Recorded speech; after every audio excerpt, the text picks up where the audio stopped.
కొంతమంది అనుభవాలు ఒక 5 minutes రికార్డ్ చేసుకొని మనం తర్వాత ఈరోజు సెషన్లోకి వెళ్దాం. సో ఈరోజు ముందుగా Radhakrishna sir. Sir Radhakrishna sir మనకి దాదాపుగా 5 బ్యాచెస్ నుంచి మనకి సెషన్లు అటెండ్ అవుతున్నారు. అట్లాగే మమతా మేడం గారు, చాలా మంది సీనియర్స్.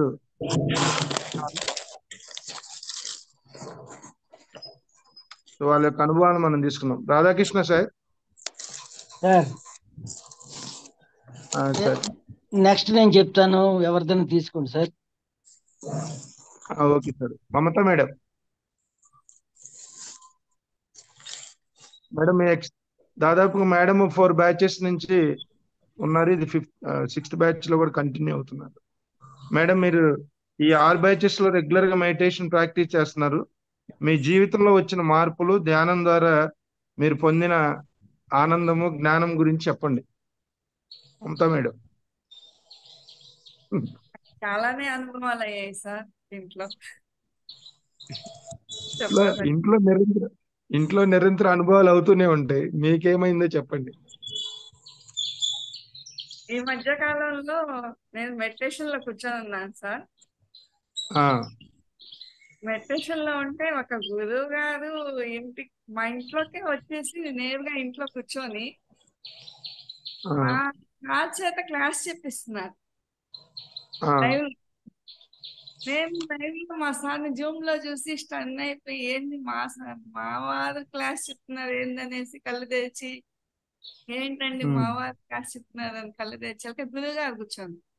మీరు ఎలా ఉమ్, వచ్చారండి మా ఇంటికి, మా అడ్రస్ ఎలా తెలిసింది అని అడుగుతున్నాను. ఇవన్నీ ఉమ్, కాదమ్మా, మీ వారు క్లాస్ చెప్తున్నారు చూడు, నువ్వు ధ్యానం చేయట్లేదు మీ వారిని ఫీల్ అవుతున్నావు, నీకంటే ఉమ్. ధ్యానంలో ఉన్నారు మీ వారు, నువ్వు వావ్. ధ్యానం చేస్తున్నావు మీ వారు చేయట్లేదు అంతేను అని నా కళ్ళకి చెప్పారండి. నిజంగా సార్ ఎక్సలెంట్. నేను నమ్మలేకపోయాను. Super madam. అంటే మీరు ఇంతకు ముందు మా వారు ధ్యానంలోకి రావాలని అనుకునేవాళ్ళు కదా. సో అవునండి, దానికి మీకు చాలాసార్లు అనుకున్నాను. ఆయన ఆ, చెప్పేది క్లాస్ చెప్పే దానికంటే ఎక్కువ ఉన్నది మీది సార్ కాడ, ఉమ్, చూడండి ఎంత బాగా క్లాస్ చెప్తున్నారో అని అన్నారు.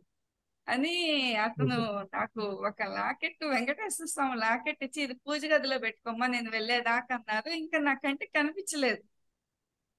ఎక్సలెంట్. అసలు నేనైతే ఆశ్చర్యపోయాను అసలు కళ్ళు తెరిచేసరికి. కానీ అంత సో ప్లేస్ ఇది మొత్తం ఎక్స్పీరియన్స్ మేడం. అంటే ఓకే. ఇప్పుడు అసలు మీరు మెడిటేషన్ లోకి ఎందుకు వచ్చారు? మెడిటేషన్ లోకి వచ్చాక మీరు దేనికోసం అయితే వచ్చారో దాన్ని పొందారా? పొందాను సార్. చాలా వరకు పాజిటివ్ గా చాలా మంది ఆలోచించమని. స్ట్రెస్ తో వస్తారు. కొంతమంది అనారోగ్యంతో ఉండి ఆరోగ్యం వైపు రావటానికి వస్తారు. కొంతమంది ఆధ్యాత్మికంగా ఇంకా పరిణితి చెందాలి, నాకు సాధనా మార్గంలో ఇంకా ముందుకెళ్ళాలని ఇలా ఉంటాయి కదా. మీరు దేనికోసం వచ్చారు? దాన్ని మీరు నిరంతరం సా- నేను ఎప్పుడు నెగిటివ్ గా అనుకునేదాన్ని సార్. నాకే ఆ, ఎందుకు ఇలా ఉంది ఇలా ఉంది అనుకునేదాన్ని. ఆ, కానీ ఈ ఈ మధ్య పిరమిడ్ మీ చేత తీసుకొచ్చుకొని ఇంట్లో పెట్టుకున్నాను. అప్పటి నుంచి నాకైతే బాగా పాజిటివ్ గా ఉంది. చాలానే పాజిటివ్ గా ఉంది. నాలో కూడా పాజిటివ్ వచ్చింది. Excellent madam. ప్రతి ఒక్కటి పాజిటివ్ గా ఆలోచించగలుగుతున్నాను. ఖచ్చితంగా అవుతుంది. మా వారు ఏదైనా చెప్తున్నా కానీ లేదండి అయిపోతుంది వెళ్ళండి ఆ, అలా చెప్పగలుగుతున్నాను. Excellent madam, excellent. మేడంకి ఒకసారి గట్టిగా క్లాప్ చేద్దాం, మమతా గారికి. Next Radhakrishna sir. Sir Radhakrishna sir, good morning. Good morning sir. Sir మాట్లాడండి. నేను గత మనకి 3 సంవత్సరాలుగా క్యాన్సర్ తోటి సార్ బాధపడుతున్నాను. యొక్క అనుభవాన్ని తీసుకుందాం. Bengaluru Satsai devotee sir. So sir experience మనం తీసుకున్నాం. సార్ మాట్లాడండి. గత 3 సంవత్సరాలుగా క్యాన్సర్ తోటి బాధపడుతున్నాను. రాధాకృష్ణ క్యాన్సర్ తో సార్ వాయిస్ బ్రేక్ అవుతుంది.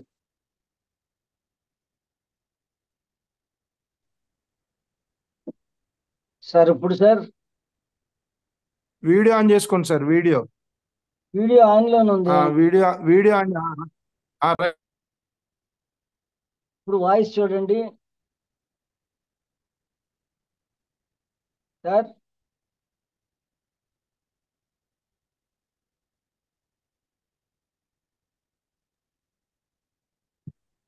సార్ వాయిస్ క్లియర్గా ఉందా? క్లియర్ గా ఉందండి. సార్ వాయిస్ క్లియర్ గా ఉంది సార్, మాట్లాడండి. క్లియర్ ఉంది, చెప్పండి.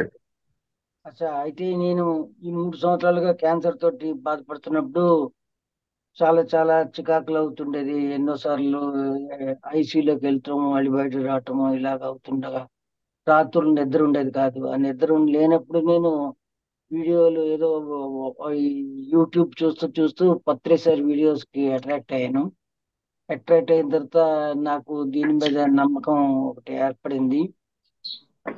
పత్రి సార్ తర్వాత మిగతా వాళ్ళ అనుభవాల మీద దీని మీద ఒక నమ్మకం ఏర్పడిన తర్వాత నేను మహావీర్ ఫౌండేషన్ కి వెళ్ళి మెడిటేషన్ చేసేవాడిని. అప్పుడు శివ గారు పరిచయం అయ్యారు.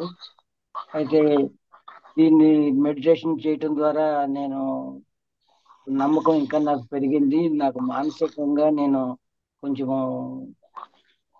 స్టేబుల్ అయ్యి నేను ఆ, ఇంకా ఇదిగా చేస్తూ నేను ఆ బెంగళూరు పిరమిడ్ వ్యాలీకి తర్వాత కర్తాల్ కూడా వెళ్ళాను. వెళ్ళిన తర్వాత ఇంకా నాకు మనోధైర్యం పెరిగిన తర్వాత నేను కొద్ది కొద్దిగా కోలుకోవటం, మానసికంగా నేను దృఢంగా తయారయ్యాను. దృఢంగా తయారైన తర్వాత హాస్పిటలైజ్డ్ అవుతుంటాను, కానీ ఏంటంటే ఆ మానసిక ధైర్యంతో నేను బయటకు వచ్చేస్తున్నాను. అయితే ఇట్లాగా జరుగుతుండగా మా మదర్ కూడా సిక్ అయ్యి ఐసీయూలో ఉన్నారు 85 సంవత్సరాలు. అప్పుడు నేను మదర్ పేరుని సంకల్పం చెప్పి మెడిటేషన్ చేయటం ద్వారా మా మదరు ఐసీ నుంచి కూడా బయటకు వచ్చి ఇప్పుడు నార్మల్ గా తిరుగుతున్నారు. ఎంతో ప్రయోజనం పొందుతున్నాను కూడా.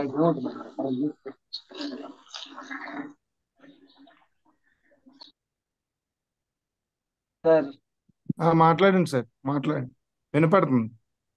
ఆ, అయితే నేను ఈ ఈ ఈ ఈ ధ్యానం చేస్తూ ఇంకా చూస్తుండగా నేను మెర్కబా పిరమిడ్ గురించి ఆలోచించి మెర్కబా పిరమిడ్ కూడా కొని ఇంట్లోకి తీసుకొచ్చి దాంట్లో ధ్యానం చేస్తున్నాను.